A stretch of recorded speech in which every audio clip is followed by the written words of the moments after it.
자, 이번 주제는 이제 내셔널리즘과 멤버십 정치의 현대적 양상인데, 여기서는 그 네이션 스테이트, 국민 국가의 그 논리가 어떻게 어떤 도전을 받고 있는가, 그리고 그 국민 국가의 논리에 대한 도전이라는 것이 그 국민 국가를 바탕으로 하는 그러한 그 질서 자체를 뒤흔들 정도로, 그리고 새로운 질서가 도래하는 그러한 정도의 변화가 지금 일어나고 있는 것인가를 묻는 것이 이번 주제가 되겠습니다. 이번 강의가 되겠습니다. 내셔널리즘이 뭐냐? 그러니까 어네스트 갤너는 내셔널리즘을 이렇게 정의를 하고 있어요. Nationalism is a political principle that holds that national and political units should be congruent. 내셔널 유닛은 그 cultural identity, 문화적인 정체성의 바탕을 두고 있는 그러한 단위이고, political unit이라는 것은 결국 국가를 의미하는 것이죠. 그러니까는 우리가 말하는 네이션과 국가가 일치하도록 하는 그러한 그 정치적 원칙이 내셔널리즘이다. 즉, 내셔널리즘은 이와 같은 그 근대 국민국가의 기본, 근대 국민국가를 추동하는, 만들어내는 그러한 동력이 되는 이념적 바탕이라는 것이죠. 그런데 말이죠. 지금 이제 이와 같은 근대 국민국가의 기본적인 바탕을 이루고 있는 네이션과 스테이트의 일치라는 그 믿음이 지금 많이 흔들린다는 것이 이제 그 변화를 강조하는 사람들이 주장하는 바이거든요. 그런데 그 네이션과 국가의 더 이상 일치하지 않는다라고 주장하는데, 그것이 그럼 과거에는 일치했느냐? 과거에는 congruent 했느냐? 우리가 그렇게 물어볼 수가 있는 것이고, 그 다음에 또 하나는, 오늘날 그 멀티컬처럴리즘, 다문화주의가 등장하면서 그러한 그 네이션을 하나로 묶어내는, 그리고 이제 그 스테이트, 국민을 하나로 묶어내는 그러한 그 정체성이라는 것이 흔들리게 된 것이 그 네이션과 스테이트의 일치를 깨뜨리는 굉장히 중요한 변화라고 이렇게 지적을 하는데, 과연 다문화주의를 우리가 어떻게 봐야 할 것인가, 뭐 그런 것들을 한번 살펴보았으면 좋겠습니다. 우선 그 과거에도 네이션과 스테이트라는 것이 네이션과 국가가 그럼 과거 처음부터 이렇게 일치했던 것인가? 뭐 일치되도록 하려는 많은 노력들이 있었죠. 그렇지만은 이동이라는 것이 계속 이루어졌고, 그 다음에 또 하나는 같은 이 인구 집단 내에 굉장히 많은 다양한 그 문화적인 집단들이 같이 이제 혼재를 하고 있었고, 그 문화를 하나로 묶어내는 그런 것들이 계속 한계를 보여왔기 때문에 네이션과 스테이트라는 것이 처음부터 그렇게 일치되어 있다가 그 일치성이 지금 깨어진 것이다, 이렇게 말할 수가 없는 것이고, 네이션과 스테이트의 그 불일치는 끊임없이 일어났던, 국민국가의 초기부터 그거는 끊임없이 일어났던 현상 아니겠느냐. 그것이 어떤 양상이 좀 달라지는, 어떤 그 바탕을 이루는 그 소재가 좀 달라졌다고는 할 수 있지만은, 그거 자체가 새로운 현상인가에 대해서 우리는 의문을 제기할 수가 있겠고요. 그 다음에 이제 그 다문화주의의 그 함의가 무엇이고, 다문화주의가 요즘 어떻게 되고 있는가 하는 것들을 살펴보자면, 우선 다문화주의는 무엇이냐를 말씀드려야 되겠죠. 다문화주의라는 것은 여러 다양한 그 문화, 그 다음에 인종, 종족성, 특히 이제 그 소수 집단이 가지고 있는 문화나 인종적 배경이라든가 또 종족성 같은 것들이 특별한 어떤 인정을 받고, 그들의 차이가 이제 인정을 받는 그러한 이 어떤 원칙, 그러니까 지배적인 어떤 정치 집단 속에서 그러한 소수자의 문화와 그 어떤 종족적 배경이 제대로 인정을 받게끔 하는 그러한 원리가 이제 멀티컬처럴리즘, 다문화주의다. 이것은 곧 차이의 정치, differences를 인정받는 것이다라는 것이 이제 골자가 되겠습니다. 그런데 말이죠.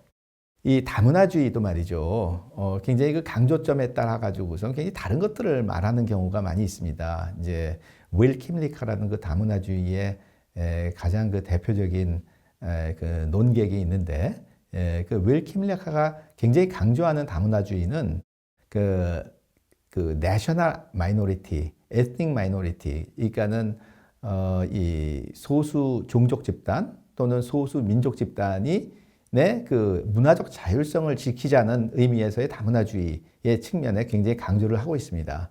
그렇지만 한편 킴리카도 이미그런트 멀티컬처럴리즘, 그러니까는 그 이민자들이 누려야 하는 다문화주의도 또한 같이 말을 하고 있거든요. 근데 이거는 굉장히 다른 것이 뭐냐면은 그 앞에 그 소수 종족 집단이 누리는 그 다문화주의를 말하자면, 예를 들자면 뉴질랜드의 마오리, 그 뉴질랜드의 토착민인 그 마오리하고 또 영국계 이민들이 있단 말이죠. 그들이 서로 간의 문화를 존중하자는 그런 거란 말이죠. 거기에 이민자들이 들어와 가지고선 예를 들면 뉴질랜드의 이민간 우리 한국인들의 문화라든가 이런 것들도 제대로 존중을 받아야 되는데, 이건 좀 다른 차원의 문제란 말이죠. 이런 다른 차원의 다문화주의가 있는데 이것들이 성격이 같은 것이 아님에도 불구하고 이것이 다문화주의라는 개념 속에 하나로 그냥 뭉뚱그려져 묶여 있는 것을 좀 볼 수가 있어요. 그래서 이제 다문화주의 개념의 약점이라고 할 수가 있는데요. 한편 이 다문화주의라는 것이 그 내셔널리즘과 그리고 그 국민국가의 그 논리에 반하는 것이냐, 그것과 이렇게 대립되는 것이냐. 우리 아까 말씀드린 그 최현 교수는 이 다문화주의가 문화와 언어의 단일성을 국민됨의 바탕으로 삼는 근대 국민국가의 시민권에 대한 하나의 대안을 된다. 다시 말하자면 그 네이션 스테이트의 그 멤버십 논리에 대한 안티테제다, 이런 식으로 이야기를 하고 있는데, 사실 그와 같은 주장을 하는 사람들이 많이 있습니다.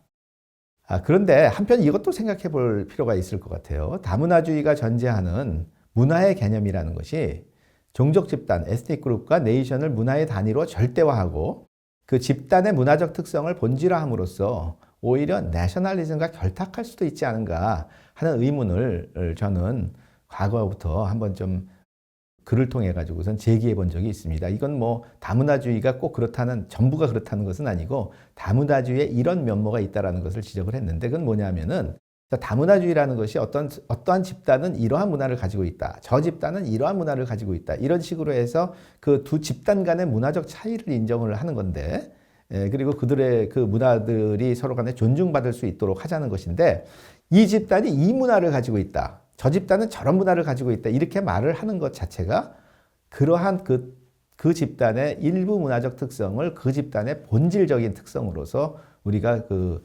본질화하는 그러한 이제 그 오류를 범할 수도 있다는 것이죠. 그것이 오히려 그렇게 된다고 그러면은 내셔널리즘이라는 것이 우리 이 민족, 우리 네이션은 이러한 문화적 정체성을 가지고 있다, 이것을 굉장히 강조를 하면서 그 동질성, 단일성을 강조를 하는 그러한 내셔널리즘의 바탕을 이루고 있는 그 사고하고 통할 수 있다는 그런 것이죠. 한편 이 크리스찬 요커라는 그 이민학자는 이 다문화주의에 대해서 좀 비판적인 학자인데 이런 말을 하고 있습니다. 이 다문화주의라는 것은 이 종족성을 국가 차원으로부터, 국가의 그 수준으로부터, 층위로부터 서브스테이트, 국가의 하위층이 사회의 층위로 이전하는 그러한 성격의 움직임이다라고 이렇게 지적을 했습니다. 그러니까는 에스니시티, 종족성이라는 것이 더 이상 사회에 대해서 국가가 부과하는, 위에서부터 부과하는 것이 아니라, 그러니까 이걸 따라라, 이러한 우리나라의 문화를 따라라 하는 식으로 위에서 부과하는 것이 아니라, 오히려 이제 사회의, 그러니까는 그 사회의 여러 그 집단들이 국가를 상대로 해서 동원하는 그러한 어떤 동원의 이념적 소재가 되고 있다라는 그러한 것으로서 다문화주의라는 것을 특징 짓고 있습니다. 자, 그런데 특히 이제 크리스천 요커의 경우에는 이 멀티컬처럴리즘, 다문화주의라는 것이 굉장히 후퇴되고 있다. 이제 그 다문화주의는 뭐 유럽에서 굉장히 많이 퇴조했다는 것을 강조를 하고 있습니다. 윌 킴리카는 아니다라고 이제 이야기를 하고 있는데, 다문화주의가 진짜 유럽에서 그렇게 많이 퇴조를 하고 있는가? 퇴조의 성을 보여주는 증조는 많이 있습니다. 예를 들면은 이제 그 2000년대 초반에 일어났던 여러 그 테러리스트 그 공격들이 있었잖아요. 그 테러 공격 이후에 유럽 전역에서 그 반이슬람 정서가 그냥 굉장히 강력하게 증가했습니다. 그러면서 이제 프랑스에서는 프랑스의 그 세속주의 국가 원리, 라이시테, 세속주의 국가 원리가를 강조하는 그러한 이제 움직임들이 강화되었고, 그 다음에 그것을 그러한 세속주의 국가 원리를, 세속주의 문화 원리를 옹호하는 그러한 그 판결들이 또 나왔습니다. 대표적으로 그 유명한 그 도그르 vs 프랑스 판결, 이게 뭐냐면은 히잡을 쓰고 있는 그 학생이 학교에서 히잡을 쓰는 것을 못하게 하는데, 그것을 단지 히잡만 못 쓰게 하는 것이 아니라 모든 종교적 부착물을 금지하는 것으로서, 그러한 그 보편적인 원리를 도입함으로써 이 공립학교에서는 어떤 특정 종교의 표현을 해서는 안 된다는 그러한 원리를 가지고서 이 이슬람 히잡 착용을 못하게 하는 것을 옹호한 그러한 판결이죠. 그 다음에 이제 SAS vs 프랑스 그 판결은 뭐냐면은 그 부르카, 온몸을 가리는 공공장소에서 온몸을 가리는, 특히 얼굴을 가리는 그와 같은 그 복식이라는 것은 이 사회적 소통, 함께 살아가는 삶에 배치되는 것이기 때문에 그것을 금지시키는 그와 같은 그 프랑스의 입법이 정당화된다. 유럽 인권 협약에 반하지 않는다는 판결이거든요. 그런 식으로 프랑스의 그 세속주의 국가 원리를 뭐 이 뒤에 거는 이제 종교적인 원리에 입각해 가지고서 한 것은 아니고 함께 사는 삶이라는 그와 같은 그 원칙에 위반된다고 한 것이지만, 어쨌든 그 이슬람에 대해서 상당히 그 세속주의 국가 원리를 강조하는 그러한 프랑스의 그 조치와 입법을 유럽 차원에서 옹호한 것이죠.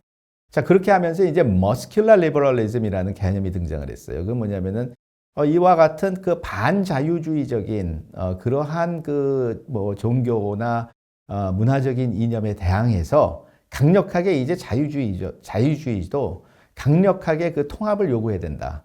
강력하게 이 근육질에 그런 어떤 힘을 써가지고서 그러한 자유주의의 원칙을 관철시켜야 한다라는 그러한 개념과 관념과 그 움직임들이 등장을 했다는 것이죠. 그러면은 말이죠, 이 다문화주의에 대한 대안으로서는 어떤 것이 있는가? 멀티컬처럴리즘 대신에 인터컬처럴리즘이 강조가 됐습니다. 인터컬처럴리즘은, 멀티컬처럴리즘은 그 차이를 굉장히 강조하는 것임에 비해서, 문화적 차이를 강조하는 것임에 비해서, 인터컬처럴리즘은 그 서로 다른 그 문화들 사이에서의 존중을 강조하는 그러한 이념입니다. 특히 주류 문화에 대해서도 존중해야 한다라는 그러한 원칙이 좀 담겨져 있는 이념이라고 할 수가 있죠. 그 다음에 이제 아까 그 머스큘라한 그러한 리버럴리즘, 근육질의 자유주의는 아니라 할지라도, 이 자유주의적인 그러한 통합, 자유주의적 원리에 의해서 통합을 시켜야 한다. 사회 통합이라는 것을 강조하게 됐고, 그 사회 통합의 일환으로서 굉장히 차별금지를 기본 원칙으로 삼는 그러한 civic integration, liberal integration이 이제 추진이 됐다는 것이죠. 근데 이러한 그 변화들을 우리가 어떻게 봐야 할 것이냐? 이것이 이제 이러한 변화가 다문화주의를 퇴조하고 다시 내셔널리즘으로 회귀하는 것이냐? 아까 다문화주의는 내셔널리즘에 굉장히 반하는 것처럼 이야기하는 그러한 이제 그 학자들이 많이 있다고 말씀을 드렸는데, 저는 뭐 그 둘 사이에서 공유하는 바가 있다는 것을 오히려 강조를 했었는데, 어쨌든 이러한 변화가 내셔널리즘으로의 회귀를 말하는 것이냐, 보여주는 것이냐, 한번 생각해 볼 필요가 있을 것 같습니다. 자, 그 다음에 포스트 내셔널 시티즌십을 말하는 사람들은 그 네이션과 국가의 디커플링을 이야기를 합니다. 디커플링, 분리를 이야기를 합니다. 이 사람들이 그 네이션과 스테이트의 분리를 이야기하는 것은 뭐냐면은 이 국적을 떠나가지고서 그 거주하는 그러한 외국인들에 대해서 보편적인 어떤 보편적인 인간 지위로부터 그들의 권리를 보장해 준다는 그러한 변화를 이걸로 말을 하고 있는 것이에요. 이거 뭐 the unbundling of the components of citizenship 그 세일라 벤 하비브가 이런 표현을 썼잖아요. 그것과 같은 의미를 가지고 있는 그러한 문구가 되는데 그런데 말이죠. 이 국적을 가지지 않고 아이덴티티를 공유하지 않는 외국인이 실제로 많은 권리를 누리는 사실을 말하면서 국가와 네이션이 디커플링 됐다 이렇게 말할 때 저 사람들이 그때 네이션은 뭘 의미하는 것이지? 스테이트는 뭘 의미하는 것인지? 저는 그게 굉장히 불분명하더라고요. 이제 그래서 저는 그러한 의미가 분명하지 않다는 그러한 비판을 The Decoupling of the Nation and State를 말하는 그 포스트 내셔널 시티즌십 논자들한테 대해서 의미가 분명하지 않다는 그런 비판을 하고 있고요. 그 다음에 또 하나는 그 네이션과 스테이트의 그 불일치라는 것이 새삼스럽게 등장한 것인가? 아까도 말씀드렸습니다마는 국민 국가의 초기부터 네이션과 국가는 끊임없는 균열 상태에 있지 않았는가? 그런 어떤 의문을 저는 제기를 하고 있고요. 그리고 실제로 decoupling of the nation and the state라는 그 문구에 더 부합하는 현상이 있기는 있다. 뭐냐면 디아스포라 또는 재외동포에 대한 인게이지먼트를 통해서 그리고 에스니슨십의 창출을 통해서 바로 직전에 우리 강의에서 다루었던 그 주제 초국가적 네이션을 만드는 것, 국가를 넘어서는 초국가적 네이션을 만드는 것에서 오히려 decoupling of the nation and the state라는 그 문구가 여기에 더 부합하는 것이 아닌가. 이것은 또 포스트 내셔널한 현상이라고 과연 이것을 볼 수 있겠는가? 그렇다면은 이런 의문을 저는 제기하고 있습니다. 자, 그 다음에 크리스찬 엽커라는 이민학자가 오늘날의 그 시민권의 변화 양상들을 설명을 하면서 시민권이 탈종족화되는 동시에 재종족화되고 있음을 지적을 하고 있습니다. 참 좋은 지적이라고 저는 생각을 하는데 그러면 시민권이 탈종족화, de-ethnicized 됐다는 것은 무엇을 의미하느냐? 그것의 양상은 무엇이냐?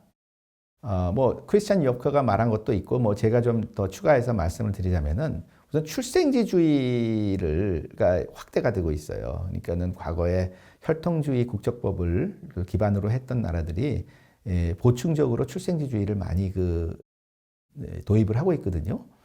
그런 출생지주의의 확대. 그 다음에 이제 귀화 요건이 완화되고 있는 것. 그러니까 문화적 통합을 강력하게 요구하는, 동화를 요구하는 그런 것으로부터 그러한 그 요구가 굉장히 완화가 되어 가지고서 이 헌법적 가치를 받아들이는 것으로서 족하다. 이런 것이지 자유주의적인 이념을 받아들이는 것은 족하지 그 나라의 문화적 통합까지도 요구하는 것은 아닌 쪽으로 이제 귀화 요건이 완화되는 그러한 움직임 그리고 그렇게 요건을 완화하라는 그러한 규범적 요구가 있습니다. 복수국적을 용인하는 그러한 추세가 또 있죠. 조금 이따 말씀드리지만 이거는 복수국적이라는 것은 또 다른 어떤 이 움직임하고도 또 결합이 되는데 일단 탈종족화의 양상으로서 복수국적 용인이 많이 지적이 되고 있습니다. 그 다음에 해외에서 상주하는 그 3세대, 4세대, 후속 세대의 국적 취득을 제한하려는 움직임도 있습니다. 그 다음에 이제 헌법 애국주의, constitutional patriotism의 등장, 기타 자유주의적 사회통합을 강조하는 분위기. 뭐냐면은 constitutional patriotism, 헌법 애국주의는 하버마스가 유로피안 유니언의 형성이라는 것이 그리고 유로피안 시티즌십의 등장이라는 것을 어떻게 우리가 설명을 해야 될 것이냐 그리고 어떠한 원리가 그 시티즌십의 바탕을 이루어야 하는가를 얘기를 할 때 그 헌법적 가치를 공유하는 것으로서 그 동질감을 거기서 찾고 정체성을 거기서 찾아야 한다는 그러한 것이죠. 즉 애국을 하는데 그 애국의 바탕은 헌법적 가치가 돼야 된다는 것이죠. 이러한 이념의 등장 이것이 탈종족화의 양상이라고 할 수가 있겠죠. 그러면 그 재종족화가 되고 있다는 건데 그 재종족화의 양상은 뭐냐? 재외동포를 우대하는 분위기. 그리고 그 재외동포법을 통한 그 에스니즘의 창출, 재외동포한테 무슨 권리를 주고 해가지고선 국민은 아니지만은 일반 외국인과도 다른 어떤 제3의 유형을 만들어내는 그러한 움직임. 또 동포나 문화적 동질 집단을 위한 귀화 요건을 완화하는 것. 그 코스타리카가 문화가 같은 유사하다는 이유로 그 스페인 계통의 사람들에게 그 귀화 요건을 완화하는 헌법 개정을 하는 것에 대해서 그것이 미주 인권 재판소가 거기에 대해서 어드바이저리 오피니언, 그 권고적 의견을 제시를 했는데 인권 침해가 아니다. 미주 인권 협약에 반하지 않는다. 왜냐하면은 그런 사람들이 더 이렇게 적응하기가 쉽기 때문에 국민으로서 적응하기가 쉽기 때문에 그것은 이제 정당화된다라는 그러한 이 판단을 했잖아요. 굉장히 그것이 이제 이와 같은 재종족화를 이제 뭔가 정당화하는 그런 근거로서 많이 회자가 되고 있습니다. 그 다음에 이제 remote naturalization과 복수국적의 공세적 활용, 지난 시간 또는 그 이전에 또 국적을 다루는 그러한 시간에서 우리가 살펴봤죠. 헝가리, 크로아티아 이런 나라들이 재외 동포가 그 거주국에 그대로 있으면서도 귀화할 수 있도록 함으로써 복수국적을 특히 또 가질 수 있도록 함으로써 재외 동포 민족 성원들을 국가의 그 시민으로서 이제 편입시키는 그러한 공세적 조치들을 취했죠. 이것의 가장 극단적인 형태는 러시아죠. 러시아가 조지아 내전에 그렇게 해서 개입했다는 걸 말씀을 드렸죠. 그리고 이게 이제 시민권 국적의 일종의 무기화라고 이렇게 부를 수가 있는데 weaponization of citizenship이라고 부를 수가 있는데 이러한 움직임, 이런 것을 이제 재종족화의 양상으로 볼 수 있는데 크리스찬 여커는 재종족화가 계속 될 것이다. 앞으로도 미래에도 재종족화가 계속 될 것이긴 하지만은 자유주의의 틀 안에서 계속될 것이다. 이렇게 전망을 했어요. 그러나 요즘에 일어나는 변화들을 보게 되면은 과연 자유주의의 틀 안에서만 재종족화가 계속되는 것인가? 그것에 대한 굉장히 강력한 반대 근거를 제시하는 것이 보여주는 것이 바로 러시아의 접근이죠. 우크라이나 돈바스 지역에 거주하고 있는 러시아계 사람들이 거기에 많이 거주하고 있잖아요. 그 사람들에게 국적을 부여하고 그럼으로써 그 사람들을 민족 성원들을 국가로 편입시킴으로써 강력하게 거기에 대해서 이제 개입을 하려는 근거를 만드는 것이죠. 몰도바의 트란스니스트리아라는 그 지역에 대해서도 러시아가 그러한 접근을 하고 있습니다. 이걸 보면은 이 재종족화, 시민권의 재종족화가 욥커가 지장한 것처럼 자유주의의 틀 안에서 계속된다면은 그것은 자유주의의 틀 안에서 계속될 것이다라는 그러한 전망을 맞지 않는다는 것을 보여주는 그러한 현상들이 요즘 많이 이제 등장을 하고 있다는 것이죠. 자, 그 다음에 이제 국경 관리 방식의 변화가 국민국가의 논리에 어떤 영향을 미치고 있는가를 이제 볼 필요가 있겠는데, 국경 관리가 굉장히 과학화되고 있다. 어느 한 강의에서 제가 미셸 푸코의 거버먼탈리티 개념을 말씀을 드렸죠. 그러니까는 영토와 분리된 인간 집단에 대한 관리 기법의 등장, 인구 관리의 새로운 합리성, 합리적인 그러한 인구를 접근하는 태도, 이런 것을 미셸 푸코가 거버먼탈리티라고 이제 명명을 했는데, 국경 관리의 과학화라는 것은 그런 식으로 인간 개개인들을 다 파악을 해가지고선 그것들을 이 과학적으로 관리할 수 있는 그러한 기법들이 등장을 했다는 것을 보여주고 있는 것이죠. 뭐 전자 여권이라든가 생체 정보의 도입이라든가 이런 것들이죠. 또 국경 관리가 보건 안보하고 굉장히 깊은 연관을 맺게 됐다는 것을 우리가 볼 수가 있죠. 그러니까 이것은 코로나19 팬데믹에서 경험한 국경 관리 주권의 강화, 이것을 볼 수가 있단 말이죠. 그런데 이제 코로나19 팬데믹에서 우리가 살펴본 국경 관리 주권의 강화는 한편으로는 국민과 외국인의 구별에 이것이 어떤 영향을 미쳤느냐라는 것은 이건 좀 복합적이다라는 것을 지적할 수가 있습니다. 왜 국민이라고 해가지고선 비행기 타고 올 수 있는 것은 아니었잖아요. 물론 국민은 언제라도 입국할 수 있는 권리가 있기 때문에 더 외국인과는 달리 입국의 자유, 그것을 근거로 해가지고선 자기의 입국을 요청할 수가 있지만은 한편으로는 비행기 편수를 줄이고 아예 또 PCR 검사 같은 것을 외국인에게만 하고 그런 거는 아니잖아요. 그러니까 이것은 그런 의미에서는 이것은 이제 국민과 외국인의 구별과는 좀 무관하게 이루어지는 국경 관리였기 때문에 시티즌십에 대해서 미치는 영향이라는 것은 또 좀 복합적이다라는 것을 볼 수가 있고요. 그 다음에 국경 관리의 민영화를 들 수가 있어요.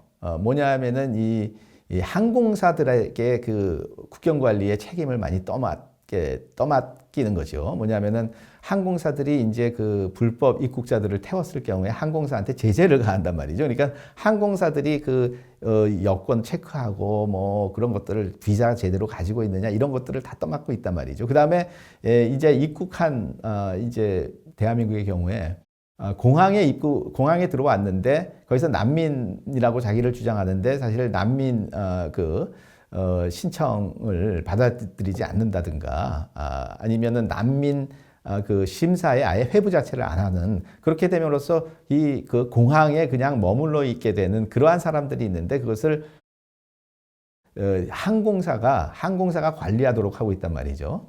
이런 식의 국경 관리의 민영화. 이것을 어떻게 우리가 봐야 할 것이냐. 이것이 주권의 약화를 보여주는 것이냐.